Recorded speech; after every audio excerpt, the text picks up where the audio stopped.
Shikues të dashur, mirë se takojmë edhe sonte në këtë natë për nedëve të bekuara të Ramazanit.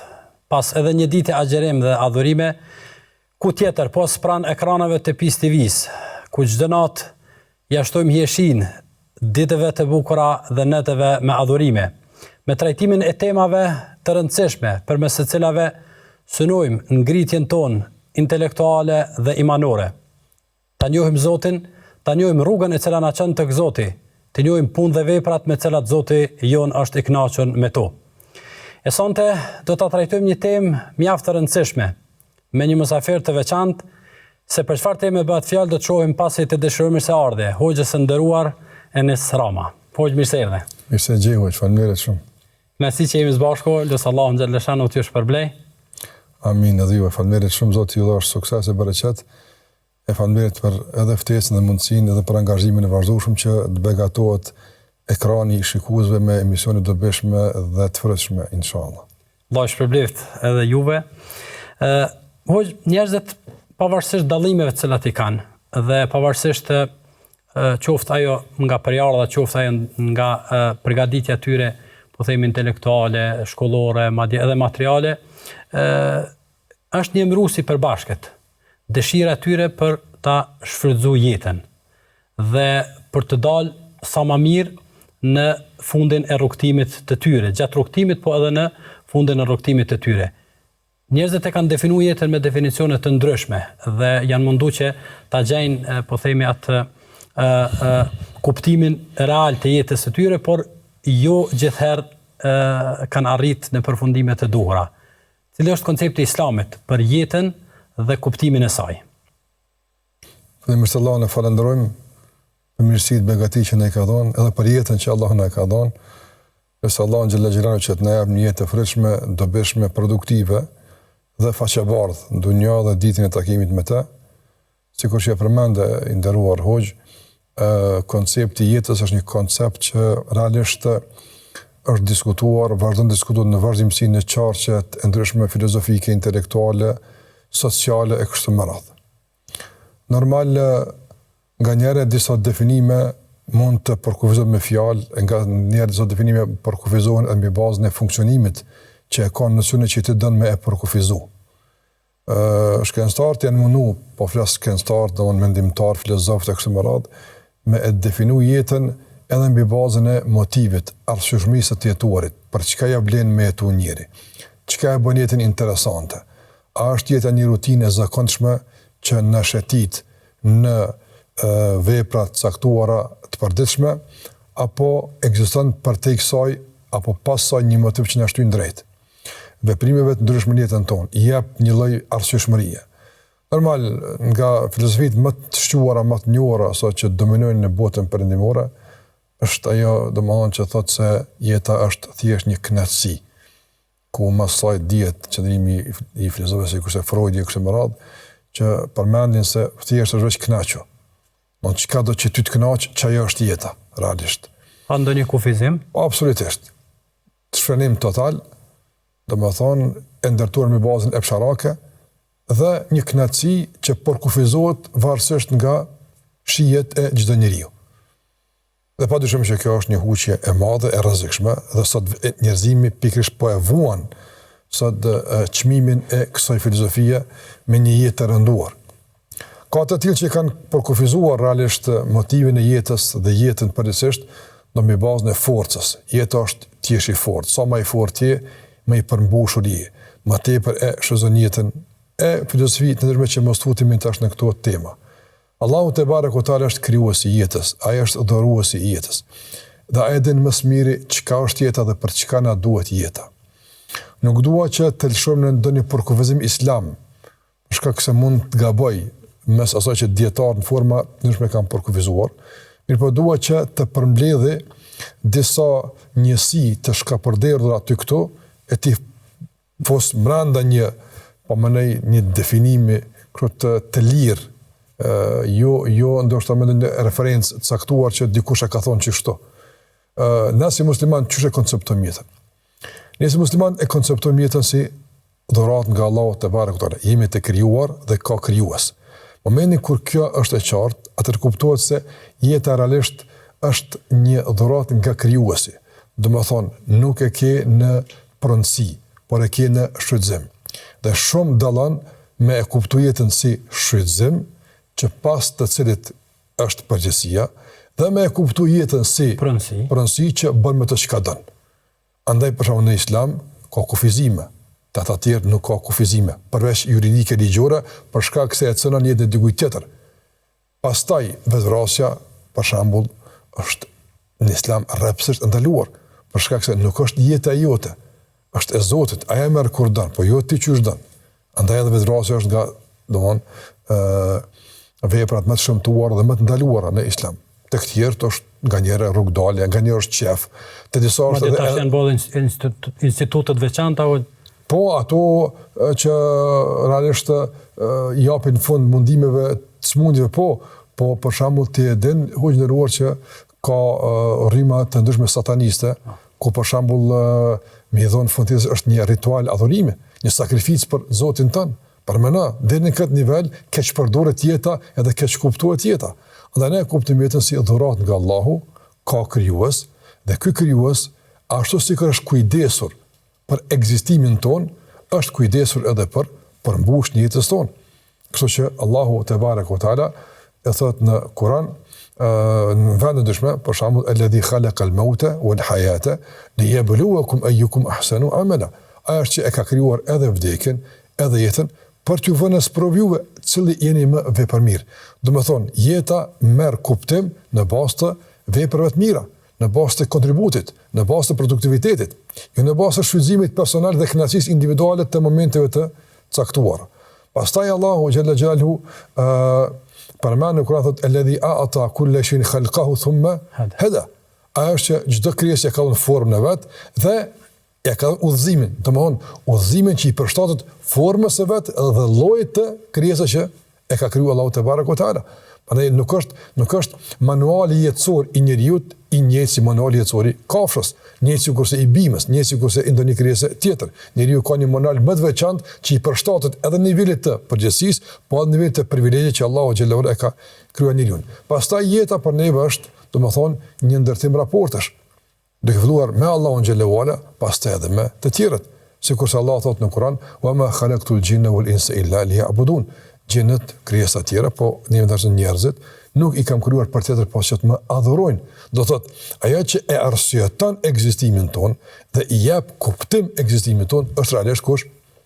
Adhurimi ndaj Allahut te barekuhu teala. Prandaj ne si musliman e matim cilësinë e jetës tonë dhe arsyeshmërinë e të mbetur në këtë dunjë me adhurimin ndaj Allahut te barekuhu teala, me produktivitetin ton, me sa jemi e vepërmirë, sa na e shohin harin të tjerët, sa jemi të dobishëm, sa më pak i bëjnë dëm të tjerëve, krejt këto realisht në fund e japin një epilog përfundimtar se a jemi në rrugën e dur apo duhet ndryshuar diskursin e jetës për shkak se mund të kemi huqur dikun.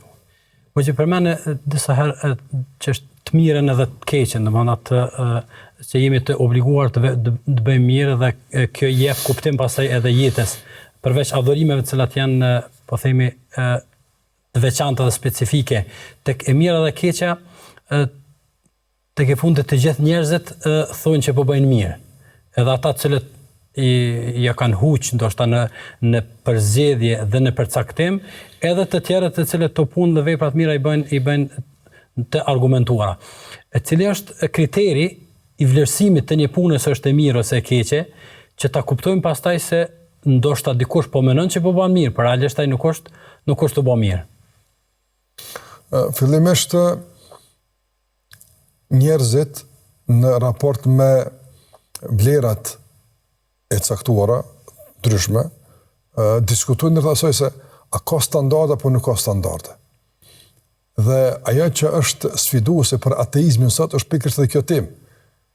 Se nëse ekziston një vlerë që realisht është e standardizuar tek gjithë njerëzit, kush e bëri të tillë? Kush e bëri që njerëzit këtë me pranoj që ato? Kjo është sfida e madhe, që ata këtu e kanë polemik. Nëse ka moral, ka vlerë, kush e bëri që më na pëlqej kjo? Kush e bëri që më qenë kështu? Prandaj ne besojmë se Allahu te barekuhu teala e ka krijuar njeriu fillimisht me prirje të natyrshme ka e mira. Këtu fillon rrugtimi i njeriu ka e mira. Nuk ka njeri normal në botë i cili për shembull nuk e don drejtësinë, i cili për shembull nuk e don bamirësinë, i cili për shembull nuk e don bujarinë, i cili për shembull nuk e don mëshirën, i cili për shembull nuk e don faljen, nuk e don lirinë. S'ka kështu. Nuk ka kështu. Këtë njerëz, mirë, kush i bëri këta njerëz unik, natyrshëm i dashur këto koncepte? Kush i bëri? Allahu te bareku teala. Atë nëse s'ka Zot, nuk do të ishte kuptim plot absolutisht, do të pajtueshmëria e natyrshme njerëz në raport me këto koncepte. Po kjo është çështje temave tjera. Pastaj për te i kësaj, njëri kur tenton me bëu hapin e radhës, hajde tash ta kuptojmë çka drejtësi e këtu fillojnë tash mospajtimet. E çka është pa bamirësie? E çka është kjo? Këtu fillojnë atëra mospajtimet. Allahu i manduar nga kujdesi i tij për neve, duke filluar nga krijimi, nga ekzistenca, nga gjitha rrethanat e nevojshme për jetën tonë, është kujdesur edhe për definimin e këtyre koncepteve. Ndaj Allahu ka dërguar pejgamber, Allahu xhallahu ka zbrit libra, ne kështu besojmë, dhe kjo është e vërtetë e pamohshme, nuk ka tjetër, se Allahu xhallahu ka zbrit libra. Libri i fundit që ka zbrit është Kurani dhe Muhamedi sallallahu alaihi wasallam është i dërguari i fundit. Në udhëzimet e Kuranit edhe në udhëzimet e Muhamedit sallallahu alaihi wasallam gjejmë shtjellim të mjaftueshëm, të detajzuar për gjitha këto koncepte që sqarojnë çka është e keqja dhe çka është e mira. Allahu na mëson se çka është besimi dhe çka është mosbesimi. Çka është respekti dhe çka është mos respekti. Çka është drejtësia dhe çka është padrejtësia. E kështu më radh deri në detajet më të imta, saqë për shembull e dim ku pejgamberi alayhi sallam në kujdes në vazhdueshëm për drejtësinë na ka mësuar si duhet edhe një kafshë me e therrë. Domthonë mos me mundu, me mbreh mirë mjetin, e këto që janë të njohura. Pastaj për shembull nga kujdesi i besimtarit për të tjerët, që është një vlerë edhe është një punë e mirë, na ka treguar se kjo mund të shkojë deri në nivel që ju ndoshta nuk e vlerësoni si tillë, por është ashtu, largimi i pengesë nga rruga, buzëqeshja ndaj muslimani. Jeta e besimtarit është realisht një jetë e mbushur kontribut, i cili ka do që cilët ai bën mirë. Udhërfyesin e ka të sigurt. Burimin dhe referencën e ka të pandryshueshme e të ruajtur e të mbrojtur nga Allahu te bareku teala, kështu që ai është vetëm një zbatues i kësaj që realisht me kënaqësi dhe me shumë zell i bën gjitha këto kuptimin e punës mirë dhe largimin nga punë të këqija. Njerëzit në përgjithësi në kërkimin e kuptimit të jetës dhe në atë përpjekjen e tyre që të japin kuptim jetës së tyre, shpesh herë fokusohen në gjëra të caktuara. Dikush ndoshta në vrapimin pas pasurisë, dikush pas pushtetit, dikush pas lakmive të ndryshme e kështu me radhë. Në anën tjetër, çdo përpjekje ndoshta që të i nxjerr këta në një rrugë e cila e bën një balancë mes këtyre, shihet si një cenim ose një përpjekje që ta pengoj atë nga arritjet e caktuara. Jeta kuptim plote, a jep mundësi që të shfrytëzohen të gjitha mundësitë e jetës së mirë në këtë botë, pa lënë mangu diçka dhe njëkohësisht pa e tepru edhe dikun tjetër. Fillimisht kur të përmendti se kuptimi dhe jeta, kjo është një ose kuptimi i jetës është një tokfjalë shumë interesant që edhe është studiuar më të madhe, edhe është një nga arritjet e mëdha që konsiderohet në fushën e psikoterapisë. Sot për shembull, studimet caktuara sociologjike, psikosociale kështu me radhë, ku janë munduar që me izamizu disa terma sikurse kënaqësia, forca kështu me radhë, në term pak më orientues, më përmbajtësor i kanë thonë me gjetë kuptimin e jetës. Një nga studiuesit kryesor në këtë drejtim, ndoshta themeluesit e kësaj teorie, Viktor Frankl, që ka qenë dhe ka qenë një i burgosur në Auschwitz, e ka një libër në kërkim të kuptimit. Shumë libër i mirë, domethënës, ai tregon domethënë se kush ka mbjetuar në Auschwitz. Është interesant. Kush ka mbjetuar gjallë? Dhe pse ka mbjetuar gjallë? Dhe teorinë e tij të rëndësishme me çka ka ndërtuar komplet pastaj studimet e tij e tërheq nga studimi që ka po atje. Ai thot ata, një nga shpjegimet që bën, thot ata që kanë gjetë kuptim një jetë vet, i ka mojt kuptimi me i duru dhe unatun. Ata që s'kanë gjetë kuptim, nuk ka mujt as me kuptu pse duhet me duru dhe kanë bove drasje, kanë përfundu. Në kuptimi ka qenë realisht ai që ka motivu. Për shkak një nga kuptimet ka qenë se jeta ka kuptim për shkak se mpret gruaja kur dal pikëtuar, presin fëmijët. Dhe ka kuptim jeta me ta, prandaj në baso ja vlen që për shkak të kuptimit të durojë edhe po. Prandaj njerëzit janë në kërkim të kuptimit, edhe e ka bolibin në kërkim të kuptimit. Nëse musliman nuk jena në kërkim të kuptimit. Na këtë fazë kemi të kryme, na jena në realizim të kuptimit. Jena shumë të avancuar në kuptim të jetës tonë. Prandaj besimtari edhe që kuptimi i jetës është me mirë. Kjo pamirësi është fillimisht në raport me Allahun xhela xhelalu, pastaj në raport me tjerët. Mundësia për bamirë është e pakufishme. Në kuadër të kësaj, na ka mësuar Allahu xhela wala që duhet me i rregullu prioritetet. Andaj, në Islam ekziston farzat dhe haramet. Pastaj suneti, diçka që është e mirë, por vullnetare, diçka që është e pëlqyer, diçka që është e papëlqyer e kështu me radhë. Andaj, në kuadër të jetës që kemi të kufizuar dhe mundësimet të kufizuara, ne i japim kuptim jetës me vendosmëri të prerë që të bëjmë mirë, gjithmonë. Duke lënë hapësirë gjithmonë për mundësinë e gabimit dhe lëshimit. Për këto i përmirësojmë me pendim të vazhdueshëm dhe me kthim të menjëhershëm në binarët e punës së mirë. Pas kësaj, kur bie puna po punë të mira, ka shumë punë mira, po ne fillojmë me prioritete. Do më thonë, mirë është me një mund dikon jashtë vendit tënë. Mirë është. Por prioritet ka vendit. Mirë është. Mas pari vendin tënë. Ndriçoje vendin tënë. Lexoje vendin tënë. Prosperoje dhe ece përpara vendin tënë. Arsimoj të tjerët, po mas pari arsimoj popullin tënë. Po në kuadër të popullit ka shumë. Trequ edhe një hap njëre mrapa njëre. Familjen tonë njëre. Rrethin tënë, qytetin tënë, e shkatutje. Në raport me Zotin, farzët mas pari, tek Allahu i manduar. Nuk është për shembull e arsyeshme dikush më agjeru para Ramazanit, në muajin Shaban nafile, mu lodh më tash në Ramazan s'më imagjino. Ja, s'ka kuptim kjo. Nuk ka kuptim të. Kjo nuk është qasja duhet ndaj bamirësisë. Duke thonë që po edhe me gjunun Shaban është mirë. Mirë është me gjunun Shaban mas Ramazanit. Ose më fal natën në Saban mos më fal. Mos më, po. Kuptimi i bamirësisë të namazit natës rreth ndërtohet mbi namazin e Sabanit. Nëse Saban nuk është, edhe kjo natës pastaj nuk merr kuptim. Dhe kuptimi realisht i veprave tona e merr fuqinë e vet dhe e merr arsyeshmën e vet mbi bazën e respektimit të prioriteteve, duke filluar nga obligimet, pastaj nga ato që ki mundësi.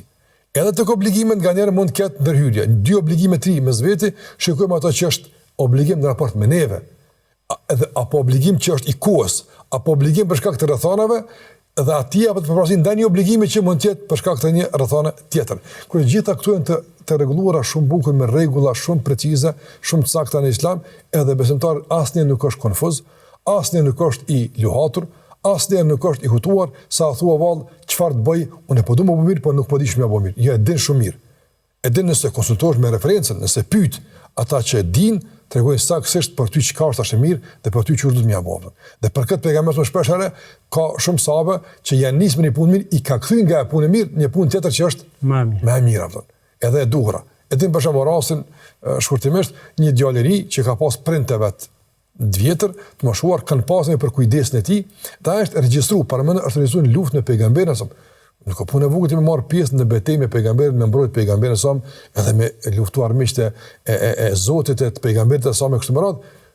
Edhe i ka thënë pejgamberi sa, çuçi le prindët tu, se ka ditë që është atë vjetër e kujdestori tyne. Ka thonë i komunon duke qajt. Normal se nuk kanë për kujdes, nuk e dinë kthena. Ka thonë pejgamberi ti ç'regjistrohesh nga kjo betejë dhe shko gëzoj çuçi ke me qajt. Tash kjo punë e mirë është. Kjo punë e mirë, po kjo është më e mirë. Kjo është e dura, për shkak se kët ka kush e bën, e atë nuk ka kush e bën.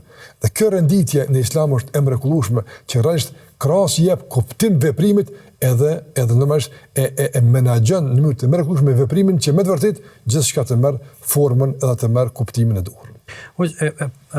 Pata një pyetje pak më vonë, po do të ndërlidhem pak tek kjo çështje për shkak të trajtimit interesant që ja bane. Pra, trajtimin cilin e bane dhe përgjigjes që pejgamberi sa më ka dhënë këtij djaloshi, na kthen neve tek një bazë shumë e rëndësishme, ajo se pamja e punëve dhe vlerave nuk është sipas standardit ton dhe vlerësimit ton, por sipas standardit fetar, sepse plot punë ndoshta neve mundna me vlerësu se janë të tilla, por në peshorën e fesë ato janë ato janë me ne peshojnë ndryshe, dhe nëse kjo është brenda rregullave fetare, ku deri në këtë detaj e ka kristalizu, po themi, mësimet e fesë, atëherë si mund dikush të gjendet i hamendësuar para harameve, gjunaheve, të mirave, duke menduar se ato nuk janë të definuara. Unë përmendëm më herët, domethënë ne i kemi gjitha të rregulluara. Gjitha janë të shpjeguara, gjitha vallahi janë të shkoqitura më të mrekullueshme. Neve na mbetet vetëm të punojmë sipas tyre. Por të punojmë duke i legjitimuar veprimet tona nga autoritetet përkatëse. Këto Allahu thot fasalu ahla dhikri in kuntum la ta'lamun. Pyetni ata që dinë para që ju nuk dini. Domethënë, Allahu te barekuhu teala në këtë ajet i ka ndonë njerëzit në dy kategori, s'ka të rretën. Për çdo çështje tjetër janë gjithmonë dy kategori. Çdo çështje tjetër fetare, sociale, politike, ekonomike, mjekësore, shkencore, arsimore, edukative, kështu me radhë. Gjithmonë dy kategori. Ata që dinë e ata që nuk dinë. Ata që nuk dinë në fushën e caktuar e kanë për obligim për të vepruar në atë fushë, për të reaguar si duhet në atë fushë, në kërkesë asaj fushë, të pyesin ekspert asaj fushë. Ekspertët të asaj fushë e kanë për obligim jo të ikin, jo të mbyllin, jo të izolohen, por të përgjigjen kërkesave të njerëzve që kërkojnë përgjigje në atë fushë. Dhe kështu shoqëria bëhet një shoqëri, si të them, edhe pse është heterogjene në kuptimin e profileve, kuptimeve, bëhet homogjene në kuptimin të shërbimit. Domthonë gjithkush ka nevojë për dikën. Kurkush është i pavarur, kurkush nuk i din gjitha. Ti mund të jesh hoxh, s'ke nevojë me vetë hoxh për diçka, se prap ke nevojë ti si hoxh. E unë gjithashtu kena nevojë mu konsultu, me pyet, ka gjëra më të mëdha se na, i pyesim me kështu me radhë. Po prap po them kuptimin fetar, okay, hajde të thosh jam hoxh, unë vetë që përgjigjen. Por ti ke nevojë për mjekun. Ti ke nevojë nëse për shembull për ndonjë investim të caktuar në pyet ekonomistin, ti ke nevojë për shembull për me rregullu makinën, ti ke nevojë shumë sene. Dhe fakti që kemi nevojë na bën që gjithmonë jeta të jetë shërbim e asnjëherë dominim. Domthon sot njëri ka njëri bën mirë për të dominuar, për ta treguar e përsi mbi tjetrin. Nuk kam arsye si të tregoj përsi kur nuk është jeta vetëm një nuancë, vetëm një ngjyrë. Apo, prandaj Islami këtu i ka qartuar shumë bukur dhe i ka bërë njerëzit që të ndvarrin njëri tjetrin në të mrekullueshme. Në aspektin e gjërave të ndaluara që e përmendë, domethënë, gjërat ndaluara ka thonë person, "Wal haramu bayyin." Harami është i qartë. Edhe ajo që e bën haramin të qartë, krahas domethënë referencës që e ka qartësuar, është edhe vetë domethënë efekti i haramit në jetën e njerit. Merë një haram në jetën e përditshme që njerëzit e konsumojnë ose që është prezant, edhe vetë çdo njeri një veprim me çdo efekte çka po thotë. Ti çka po thua? Ja çka kanë. Nuk ka diçka për shkakun që realisht është e paqartë deri në atë mos, saqë më e pse kjo haram. Mund të ketë diçka për shkak se na mungojnë elementet e caktuara për me kuptu, po në momentin kur ato i kemi, domthon pranë veti, shumë thjesht. Çush ka thonë pejgamberi në hadithin e një orë që transmeton Tirmidhiu, ku Yahya alayhi salam, i ka marrë 5 porosi nga Allahu i Madhnuar, që t'ia barë popullit vet. Yahya nga Beni Israil, së bashku me Isa alayhi salatu wasalam. Porosia pasla ka qenë: Inna Allaha amarakum an ta'budu wa la tushriku bihi shay'a. Qal Allahu ju ka urdhëruar që ta adhuroni dhe mos të bëni shirk. Tash kalojmë tek arsyeshmëria. Që kjo është kërkesa, kjo është arsyeshmëria. Konse shembulli i tij që adhuron dikë pas Allahut. Është sigurisht shembulli diku që ka marrë një argat, i ka thonë, që kjo është tukë jam, që kjo është borç jam, që paga, që meditja, që ushqimi, ç'të punon. Ai ka shzu komplet benefitet që ka dhënë kë, në fund ka thonë punet e koshia. Shikoj sa bukur ka thonë në hadith, ejukum yarda. Kush pi është i kënaqur me kët? Leti Zoti ti ai kënaq. Jo dashim. Pse pra? Amdan. Ai duhet të them që Islami është shumë i qartë. Jeta domon e muslimanëve jetë me vërtet shumë jetë e qetë. Nuk ka betejë të mëshëm besimtari.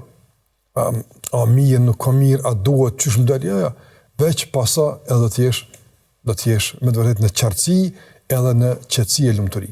Një dilemë që zakonisht njerëzve u ban kogja shumë telash edhe i sfidon ndoshta jo pak njerëz është në kuptimin e jetës edhe në përfundimin e shfrytëzimit të jetës së tyre për mirë ose edhe kuptimin e përgjithshëm është sprovat edhe telashet edhe mundimet e caktuara të cilat ju ndodhin qoftë atyre personalisht, qofshin ato padrejtësi edhe zullume edhe domethënë dhunë e përgjithshme që ndodh edhe në mos arritjen e kuptimit të kësaj që ndodh, ata humbin kuptimin e jetës. Jeta e përmenda më herët, nuk është jeta një nuancë.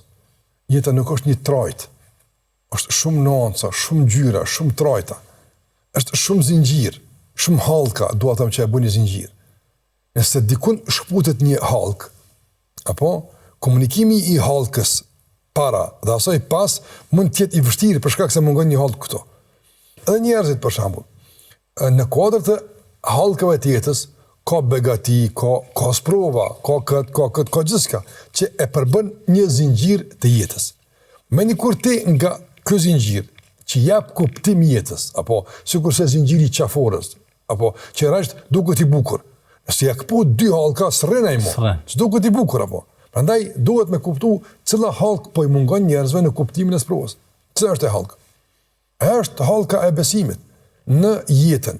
Ajo është hallka e besimit të duhur në Allahun te barekutaala. Mas parë duke filluar nga çështja ka zhvillimeve. Për shembull, njerëzit pyeten ose ngritin disa pyetje vetëm në situata të fatkeqësive. Në rregull. Mirë, po kjo pyetje duhet bëhet pastaj edhe në raste negative. Njëjtë është. Për shembull, njëri i cili flan rahat, është shnash, ka tyre të mjaftueshme. A pyetet ndonjëherë më që prej ka mu qëtu? Pse mu që kjo atë? Për shembull, unë e kam një koshi s'po flan natën. Që kom bune që po flaj natën, për shembull, unë e kom një koshi që s'ka fëmijë. Unë e që kom meritoni që ku në kam fëmijë, për shembull. Kështë kur spytëm. E kupton si mja pas bësh dikush mja dhënë fëmijët, mja pas bësh dikush mja dhënë. Jo, Allah, kur të ka bësh ti? Me çfarë marrësh ti ki bësh ti? Me çka? Atë me çka ki, kush ka bësh? Jo, këto kuptim e kanë qartë. Mirë, kur e bune e pse kjo? Mirë, Allah, pëtën. Nëse s'ke bu pyte këtu, ashtu më s'o pyte. Nëse bën këtu, bën edhe këtu, pra. Njëjtë, kjo është e para. Shumë rëndësi. Do në bëhu gjithë përfshirës në pyetje ku ose e bën, ose nuk e bën. Si pajtosh të begatit, pajtosh të fatkeqësit. Njëjtë, kjo është e para. Çështja e dytë është se njerëzit, do më thonë, veçanërisht në kohën tonë, vëllai nderuam, si pasojë e materializmit, mirësive të shumta i millastuar. Një dhëm, kiameti botë. Ma pak se kaq. Një internet nalet, një rrim nalet, që jeta s'po jetohet. Për shembull, ti një djem tri, unë habit na, për shembull, okej, në Kosovë nuk është të lulzu, me thonë diçka fort diçka, po megjithatë, elhamdulillah mirë është, nuk është keq. Mërej ka shërbime, ka kështu, ne jemi ende fillim, tash, mënej i kalum ditë e pavarësisë, shënojmë për vjetorin, kalim, okej, vazhdojmë tutje, hajde punoni për angazhoni. Jo, s'ka dhun kurgjë për këtë vend. Absolutisht. Dhe pyetja ti është, e pse më nejtë? E çka ka këtu? Habit është vëllai. Edhe ky njeri me këtë llastim, me këtë qasje kaq arrogante karshi jetës, që veç pret me llastuar me përgdhel, ky klidh, ky bërtet në sprovë më të parë. Jo për shkak se sprova është e keqja apo dëmshme, po për shkak se ky s'është i përgatitur. Për shkak shikon të kaluamën gjyshjet e jamja e çfarë. Çu kanë për ata? Në çështja nuk është tek çka ndodh, po çu e pretën ai që i ndodh. Edhe kjo është një defekt. Reagimi. Po, nëse jeni llastu shumë, ndoshta i kanë arrit shumë pritshmërit nga jeta, kemi dhënë iluzione. Nga pritshmërit e mëdha kemi dhënë në iluzione. Jo, këtë në realitet jeto edhe kjo. Të dy të gjitha. Dhe mos më zgjat këtë temë, sa është dilemë e madhe, po me përmbledh me një pikë në fund, do të them që Allah është krijuesi. Ai i çon robët begati dhe ai çon robët sprova.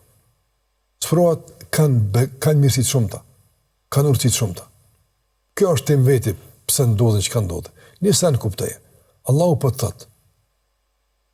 Edhe me të mirën të sprovoj, edhe me të pakëndshmën, kushtimisht me të keqen të sprovoj. Edhe për të kimu vetë, edhe për të kimu vetë. Mirë po, në këtë pakëndshmën,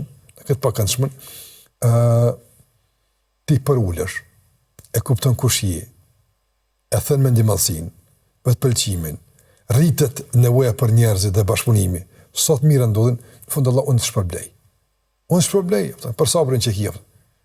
Atëre ku është humbja? Ke bjen vllai drum si një që shkon punë. Apo shkon punë, edhe një që ka marrë rrogën në fund. Edhe ai punon e munon. Nuk e lënë me pi kafe, as me ky filma. Po çu puno Ka me kryeni punë. Po, lodhen që e kanë punë. Nuk thot, e pse ti po munon mu? E pse ti po më lodh mu? To la kanë marrë vesh e por. Ti më ke marr pagën në fund po. Atëra, merr kuptim. Pse kush jep kuptim mundimin punë? Paga në fund. Edhe ti më nej pagën në fund për sprovat. Sprovat janë pjesë e shërbimit, pjesë e jetës apo. Po njerëzit nuk e kuptojnë gjithashtu, e kanë qef që këtu me apo xhenet. Këtu s'është xhenet.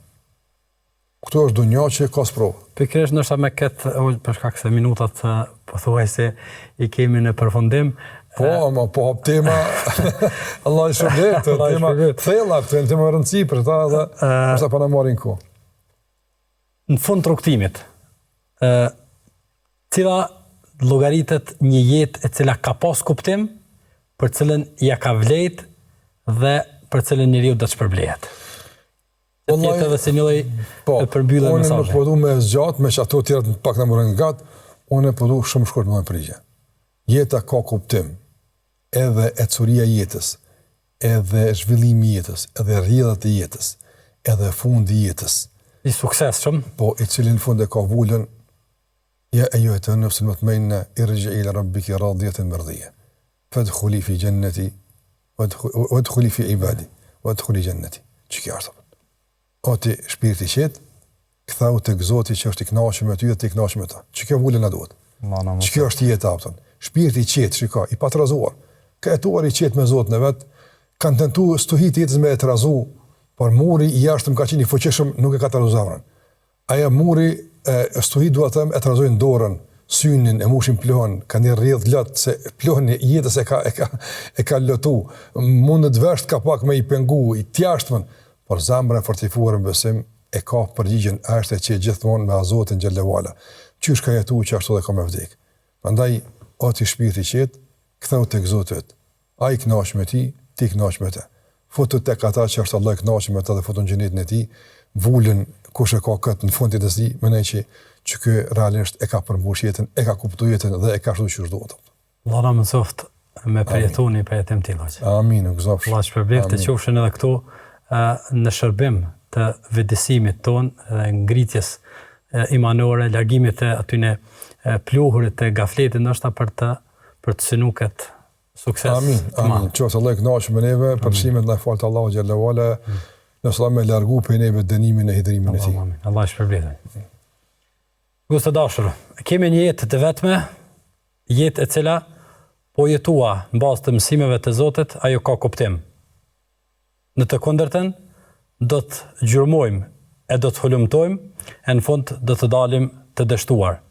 Të jetojmë me Zotin, për Zotin dhe tek Zoti, që në fund ta përjetojmë thirrjen të cilën e përmbylli hoxha me the nga melajket, nga Zoti fuqiplot, që të jemi banorë të xhenetit. Allahu na mësoft. Dhe në takimin tjetër, Allahu xhallahu pas mëshirën dhe rahmetin e tij.